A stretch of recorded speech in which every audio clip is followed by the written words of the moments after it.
મારામાં લાકડા કાપવાની તાકાત નથી. તું લાકડા કાપી કાપીને મને દેતો જા, ને ઈ હું મારા ઘરાકામાં દઈ દઈશ. કાકા, કહેવાય છે ને કે પારકી આશ સદા નિરાશ. આમને આમ ક્યાં સુધી ચાલશે? જો દીકરા, અમારે તારી વચ્ચે કોઈ દી પારકા જેવું રાખ્યું નથી. આજ અમારે તારી ઓથની જરૂર છે. હા, અને તારે સંજોગવશાત અમારી આપણે એકબીજાને જો ઓથ આપશું તો બે ટંકનો રોટલો જરૂર મળી રહેશે. જે કંઈ મળશે એ આપણે અડધે અડધું વેચી લઈશું. સારું કાકા. લે હાલો. અરે કરી બાપુ, ઓલા મંગળિયા તો લાકડાના ભાડા વેચવા હારું કોક બીજાને દઈ દીધા, અને એને તો ઘર બેઠા ધંધો થઈ ગયો. અને મારા હારા 5 દાડા ભૂખેરિયામાં દમદાટી મારી અને આખા ગામમાં મૂર્ખ આપણે બન્યા.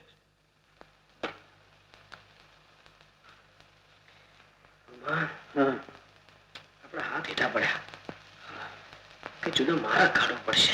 કાઢવો પડે? અરે વિચારીને જ બેઠો છું.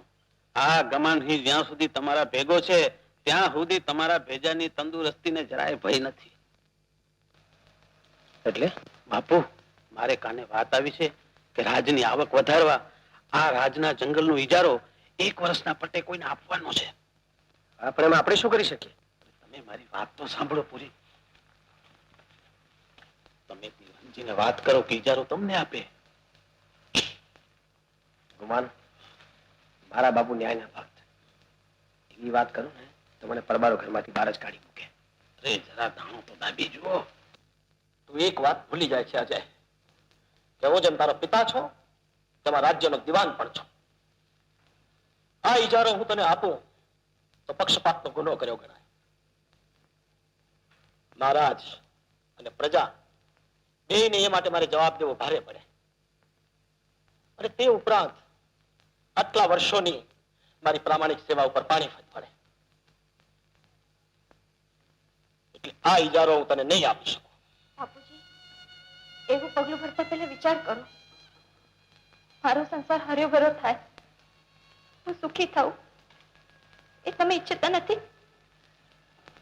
એવો જો સન્માર્ગે વળતા હોય તો ઇજારો આપવામાં તમને શું વાંધો છે?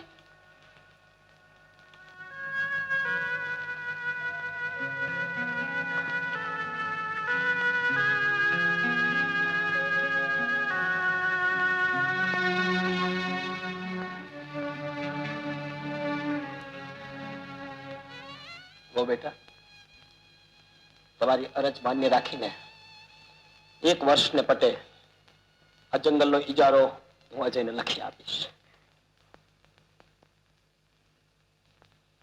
અજય, આ ઇજારા માટે નાણાં તો ક્યાંથી લાવ્યો છે તે હું જાણું છું. બહુને એ નાણાં પાછા આપી દેજો. બહુ બેટા, તમે એ નાણાં તમારા બાપુને પહોંચાડી દેજો. ઉભો રહે. વેરસિંહ, માનસિંહ, આને કોણે અંદર આવવા દીધા? એ હજુ તમને ખબર નથી. એને બહાર કાઢો. બહાર કાઢતા પેલા કેતો ખરો ગુમાન કે અમારો ગુનો શું છે?